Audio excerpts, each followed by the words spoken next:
Beto Brandoni, urgente, vamos.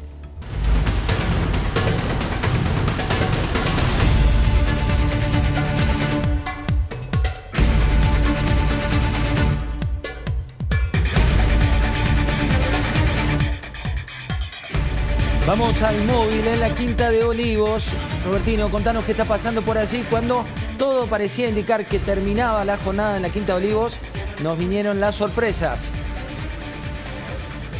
Sí, José, bueno, increíblemente, de manera intempestiva, la vocera presidencial se acercó finalmente a avisar que van a hablar junto con el jefe de gabinete de la Nación, Juan Mansur. Hace instantes se acercaban aquí a la sala de prensa a comunicarnos a los colegas que iban a hablar. Hay algo de disturbios aquí frente a la sala de prensa, aquí en la calle Villates, lo cual perturba un poco la comunicación. Eso los hizo regresar al interior de aquí de la sala de prensa. Entiendo que están deliberando y ultimando detalles para ver si finalmente lo van a hacer acá o nos harán ingresar a la sala de prensa más extensa que hay al interior de la residencia presidencial de Olivos. Así que estamos expectantes de eso, de una determinación final de si se van a acercar aquí o lo van a hacer allí adentro para dialogar con la prensa, a su vez también saber si van a responder preguntas o si simplemente van a hacer un comunicado, digamos, monologado por parte de ellos y finalizarán. En cualquier caso, estamos expectantes que es algo que sucederá de manera inminente.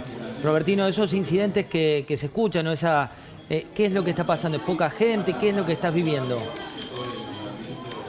Sí, es un cacerolazo muy reducido de un grupo que no superará las 10 personas, pero que están con cacerolas haciendo bastante ruido aquí enfrente a la sala de prensa. Hace cuestión de una hora más o menos que están, reiteramos que son muy pocos, pero lo cierto es que tienen varias ollas, hacen bastante ruido y como la sala de prensa aquí de la entrada de Villate es bastante pequeña, se oye bastante y prefieren evitar ese ruido para dar el comunicado oficial. Gracias, Robertino. Vamos a la redacción de La Nación con Sofía José. Diamante. Sofía, buenas noches, ¿cómo estás? Hola José, buenas noches. Información de último momento que tiene que ver con Batakis y una pregunta que se hacen todos que está vinculada con la energía, ¿no? ¿Por qué es tan importante, Sofía, en un título el tema de lo que viene en la energía? Justamente porque es el punto principal por donde se gasta ineficientemente, podemos decir, el Estado, donde el Estado le destina fondos que son ineficientes y es un tema que va seguramente a abordar la nueva ministra de Economía. ¿Qué va a pasar con la segmentación de tarifas? Supuestamente a partir de mañana iba a estar habilitado este formulario que cada uno iba a tener que llenar para que le dejen tener todavía, para que mantener el subsidio. Bueno, ¿qué va a pasar con ese formulario? ¿Qué va a pasar con la segmentación de la cual los funcionarios que responden a la vicepresidenta Cristina Kirchner están en contra? Por ejemplo, Federico Basualdo, subsecretario de Energía Eléctrica. Ahí es la gran pregunta. Ella por ahí tiene mejor relación con Basualdo del que tenía Basualdo con Guzmán, ya que Batakis se venía desempeñando con Guado de Pedro, ministro del Interior, que también pertenece a la Cámpora. Así que podemos hacer una suposición, pero la verdad que es un tema a abordar que todavía no tenemos idea, José. Hay que comentar, Alfonso, que el organigrama está alterado, ¿no? Digo, cuando hablan de los Federicos, que son las máximas autoridades en energía que reportaban a ministros, no le daban importancia a lo que el ministro decía. ¿Hizo bien Guzmán en renunciar? A ver, la pregunta es por qué no lo hizo antes, ¿no? Porque nunca tuvo el poder.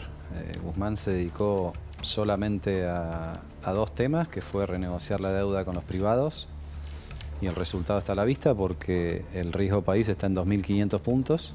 Ellos se siguen autocongratulando de esa reestructuración, pero no consiguió lo que una reestructuración tiene que conseguir, que es el acceso al crédito. Y por eso se quedan sin dólares después. Buena parte de los dólares que perdió Argentina en los últimos 2 años fue porque las empresas no pudieron refinanciar sus propias deudas en el exterior y para pagar lo que habían pedido prestado antes, tuvieron que pagar al contado, ¿no?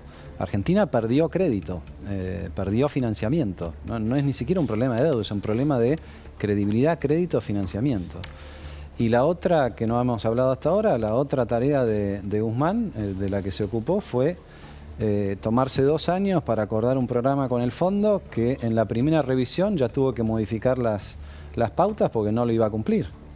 Entonces, se desocupó de todo lo otro, recién al final se interesó por la parte energética porque era lo que le presionaba el Fondo Monetario Internacional, pero en el interín, como explicamos antes, se quedó sin reservas, se le escapó el tipo de cambio, se le escapó la inflación, ¿no?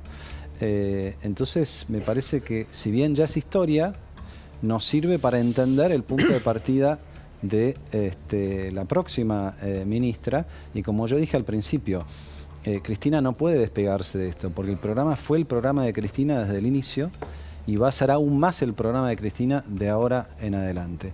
Y todo lo que uno ve sobre la mesa nos lleva a pensar que como mínimo acá vamos a ver más inflación y menos actividad económica, ¿no? Y esto es un poco en línea con la preocupación de Beto, que lo explica muy